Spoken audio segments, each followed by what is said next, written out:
It's taken me 5 years to realize Rise of Skywalker's final scene riffed on a 48-year-old deleted scene from A New Hope. The final scene of Star Wars, The Rise of Skywalker, seemingly references an obscure deleted scene from 1977 Star Wars.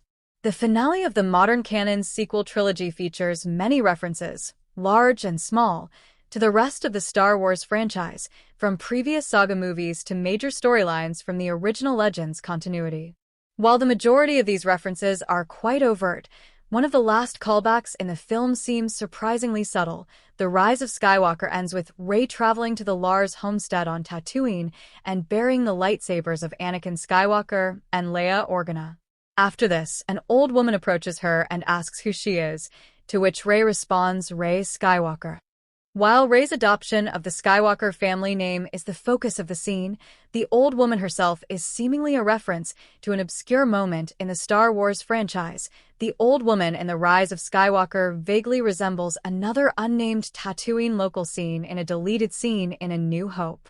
The first Star Wars film almost had an extended opening with Luke Skywalker being introduced far earlier than he is in the final cut. Upon witnessing the brief battle between the Tantive 4 and Devastator, Luke rushes to Anchorhead in his landspeeder, coming dangerously close to hitting an elderly woman, who yells at him for his reckless driving. This brief moment, along with other elements of A New Hope's extended opening, may have been cut from the film, but they were canonized in other properties, such as the A New Hope novel and comic adaptations. While possibly coincidental, it is easy to see the similarities between the two unnamed Tatooine locals in A New Hope and The Rise of Skywalker.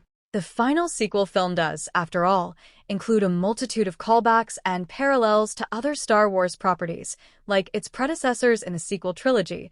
The Rise of Skywalker borrows heavily from the plots of the original trilogy films, particularly Return of the Jedi.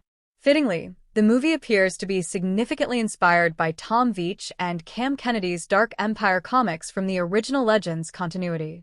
This indicates that The Rise of Skywalker's filmmakers were willing to reference Star Wars material that the average viewer might not be familiar with, such as a deleted scene from A New Hope.